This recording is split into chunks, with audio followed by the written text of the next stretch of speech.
Hi Year 2, it's Miss White here. I'm going to be going through our new English unit with you, the Dragon Machine. You should have spent last week familiarising yourself with the text, looking in particular at the language features. And this week you're going to be writing your own version of the story with a particular focus on the main section, the middle section of the text. This is your marking grid. As usual, you are aiming for the criteria that is in the green section. And as a little extra challenge, you'll be looking at what's in the yellow section.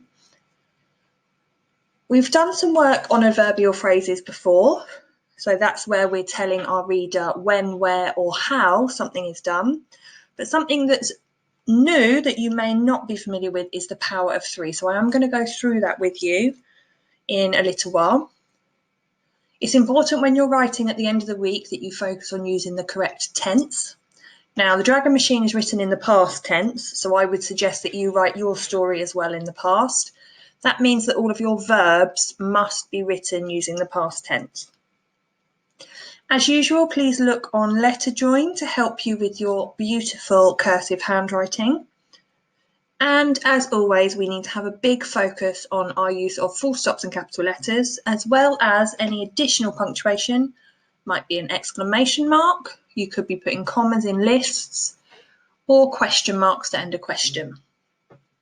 So I'm going to show you now some of the tasks that you're going to be doing this week. One of your first tasks is going to be to plan your own version of the Dragon Machine. So you're going to get a planning grid that looks like this, but without this writing here. Down this side here are all of the things, the main things that happen in the original story. So you're going to use that to help you with your own version. So we're asking you here, what will happen in your story? And you need to write some of the key words and make some notes in each section just to help you with your writing at the end of the week. So I'm changing my character to Bella, of course. And instead of dragons, I'm actually going to be having a goblin machine. So Bella notices her first goblin, and I've just written a few adjectives here that I might use in my story later. Naughty, mischievous, and they cause trouble. Here in the next section, there's just a list of some of the things that the dragons do. So I've changed it so that we've got here the goblins, they do things like empty the washing machine, they knock over glasses, they climb up the curtains, and they rummage through the bins. And it says here, George fed them delicious stale biscuits and smelly cheese. So I could even add to my plan here that Bella fed them, and I could do something like cold soup and mouldy bread. Yeah, not very nice. So here it says, dragons followed George everywhere and became troublesome. Something had to be done. So here I've got the goblins followed Bella everywhere and became troublesome. Something had to be done. I've magpied that part because the only thing I need to change is what the creatures are and who my main character is. George then goes to the library to find out where to take the dragon. So I've decided that Bella is going to go to the school basement. And she finds maps to Goblin Land, so she made a machine. And these are some of my adjectives that I might want to use to describe my machine. I might change my mind when it comes to writing my main story, but it's important that I've got some notes here. Now, in the Dragon Machine, the machine goes in the sky. You are welcome to use that, but I've decided that my machine is going to burrow deep underground. And I've got some adjectives and some adverbs and verbs here. So dark and damp, trudged through. Now, my goblins, they live in the desert.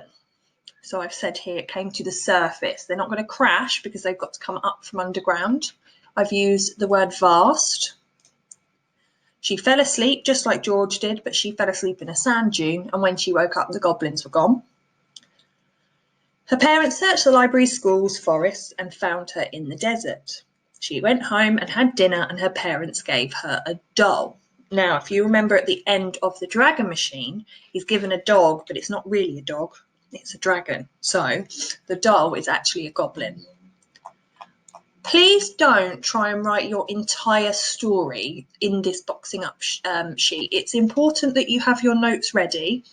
You're not writing the entire story this week. That's what you're going to be doing next week. But this week, you're going to be writing the section where the dragons go into the machine, so where your creatures go into the machine. So I've just here copied the section that I want you to rewrite. It's all here for you, and underneath here that I'll go through in a moment, I started writing my own version. Few things I've highlighted for you. Here is an example of what we call our power of three. So a great wilderness, unnoticed and overlooked and safe. So what the power of three has done there is 3 adjectives to describe this wilderness. We could get rid of that and put in a comma, but we can worry about that in our own writing. There's also power of 3 here that's slightly different. Rather than using adjectives to describe something, it uses 3 quite powerful verbs in a list to describe what the machine did. So clattered and banged and crashed. So here you've got, and I'll just change the colour of them so that you can make note. So the 2 things I've highlighted in green here are your power of 3. In yellow, apart from this one, let me just get rid of that one. In yellow, I've given you some examples of the adverbial phrases that you can find in the story. Most of these focus on the where. The where is a really good way to describe things. So into the night sky, over the town, over the moonlit fields. So it just gives your reader more of a picture in their minds. So here is my section I'm starting with Bella finding out where the goblins live, and then her building her machine. And what I will do is I will carry on writing to the part where the goblin machine carries on through. So I've written here, Bella went to the basement of her school and found old dusty maps and books all about the land of goblins. You'll notice that was part of my plan. It said that goblins were too naughty to live around humans. Too late. And I magpied that from this section here. As I've been saying to you throughout all of this unit of work and the ones before, you're okay to magpie if it makes sense. So I said here, the Goblin Land wasn't too far.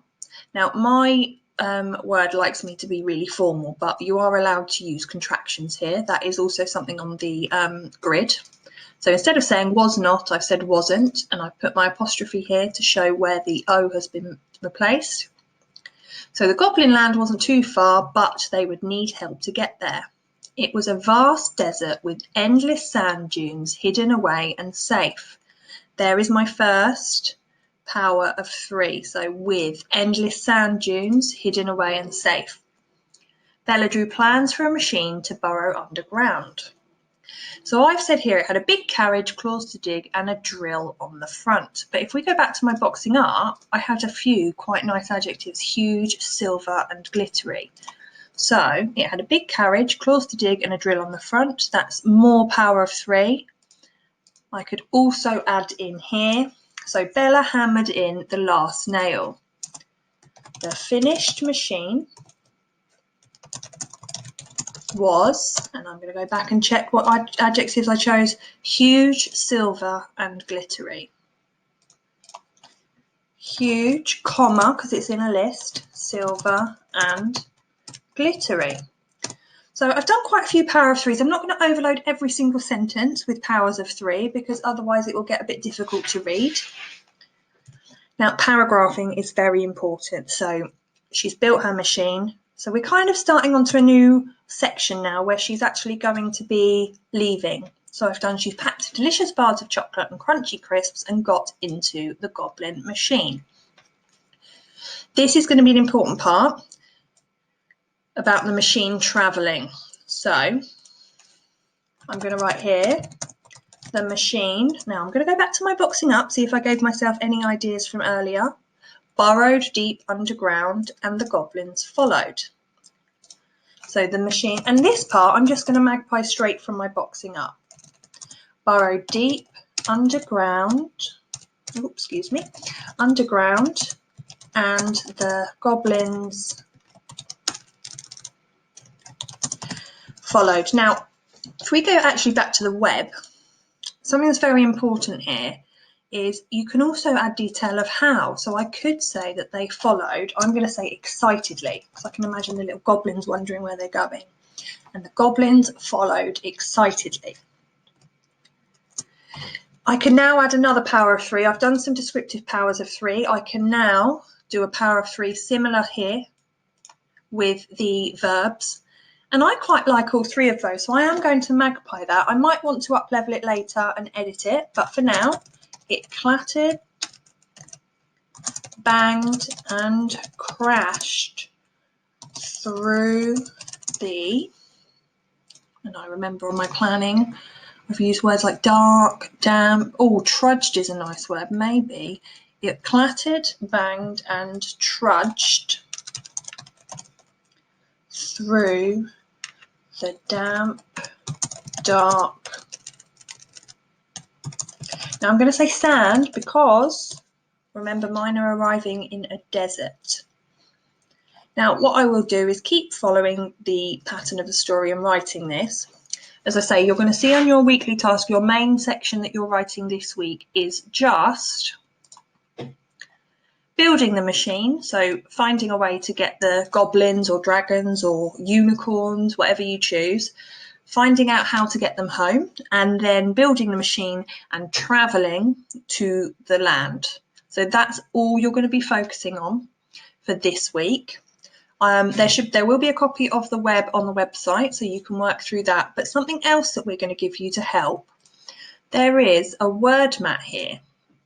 And what we've done is taken some of the adjectives, adverbial phrases, and so on that are actually in the text. So you can use this to help you with your vocab. And there is also a blank sheet. You don't have to use it, but you might want to use this alongside your boxing up if you want to plan your vocabulary. What I would suggest is that the week after this, when you're writing the full story, I would scribble some ideas down on this sheet, and this will be really, really beneficial to help you with your editing of your final story. We look forward to seeing all the lovely work that you're doing. You guys have worked so hard on your English throughout this whole lockdown, and we're really, really proud of you. So please keep sending us in your work on Dojo, on Twitter, on email, and we look forward to reading your stories. Thank you, Year 2. Bye.